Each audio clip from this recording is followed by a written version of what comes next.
And in today's video, we're going to quickly go over the classic force, which is the classic of classics on how to have a card selected that seems fair, but in reality, when we make it very deceptive, is very, very sneaky in its uses. So, the cards can be selected and they take one out, get ready, and they go for it. And when they're ready to take one out, they can do it. My friend Sean has done to great success, being able to force a card that is face up and people selecting it without even being aware that they're doing it face up, or even doing it right in their faces like so, just because of the success of timing it just right and just doing it, and then them taking a card, they hit their force card. And it's a great thing to just, if you want to eternally practice and want to always have something to finish with and have a great thing. After you've demonstrated some initial stuff, then the classic force is just a great, great, wonderful slide.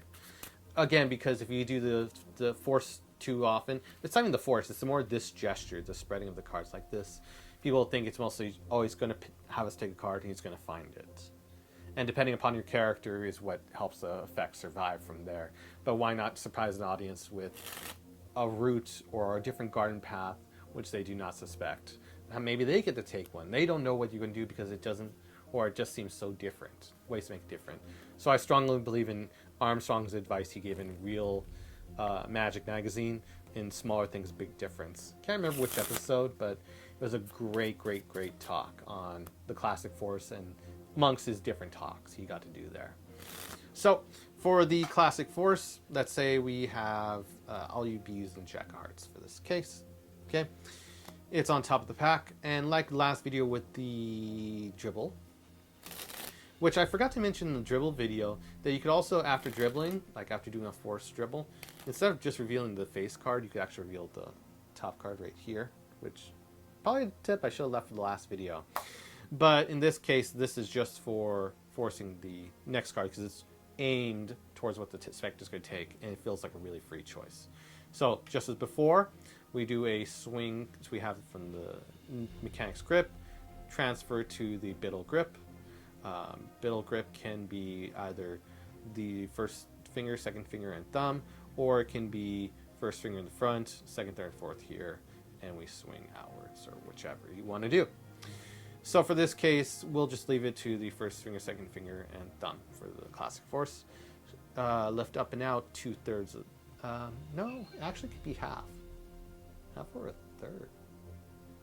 Yeah, about half to a third, whatever your preference is, around there. And not 2/3 down, but only like half to a third of the packet. And so we go up and out. Okay. We can do the same thing as before. Swing, cut. And then drop the cards on top, giving us a break right here. And so that are, and I'm going to leave a face up for demonstration purposes. Jack of Hearts can be right there. Okay. Now from here, we will be pushing the cards off like so. Again, maintain that finger break. And this is just the way I do it. I know there's many, many different ways, more advanced, how to cover it all up and make it look really nice. But I'm just covering the basics of how I perform it for years. So he pushes it off, pushes off. We're going to be using our first finger up here to keep the cards in line. And the thumb will be pushing here as the other hand will be slowly taking the cards as we go by. So it looks like so. So you can open and close so that people can have different selections. It's kind of like Kotsuya's idea for the Roadrunner Cole. So you can open and close, push, thumbs pushing, open and closing as you square the cards here. And then when spectators are ready to go, then do it.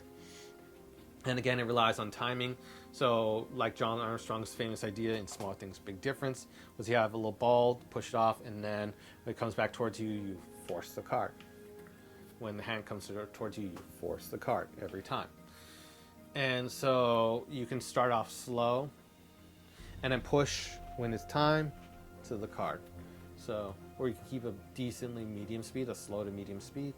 You go like this. When they're about to do it, you just push everything over and just try to force that card right in their hands.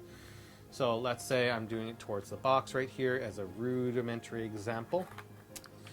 Okay, so when I go for it, so when I'm showing the cards, they can see it, they can see it, they can see it. And when it comes time, I push it towards that box. Jack of Hearts. Okay. Again, I'm going towards the box. I'm showing it, and then I push it towards them, and I get that force card, Jack of Hearts. Okay? And it's just a great thing to always practice on. You don't even need to force a card to do the effect. I mean, though you can know it, you could have more advantage on a spectator who's trying to heckle you. And that's the main advantage of forces. One, if in my opinion, just my opinion, the main advantage of forces, excuse the sound if I made any, is because of the fact that you may get a tricky spectator, and if you can nail the force on them, no matter what you do, you could be simplistic or advanced in your revelation, but you never need to worry about the spectator wanting to shuffle the cards immediately because you're already one step ahead, which is really, really nice. And in case you got a really, really crazy spectator, you can handle a situation how you may. Or in my case, what I do is I switch to slightless card magic, self-working, semi-automatic style, because they're trying to burn your moves, they're trying to enjoy your show, but in their own way. And by using just a quick semi-automatic effect or effect that doesn't require slights or anything, and they got nothing to go on because they can't see any slights, which is what they're looking for, and the effect turns out great, just as you predicted, and they got nothing to run on, they burn themselves out. And they just go, a casual, WTF, which is wonderful for our case. And that's how the best way to calm down spectators. But that's a side note, side rabbit hole I went down. So again, it just is a great thing to always practice, just having it, just spreading the cards, take one out, boom, you got the force card.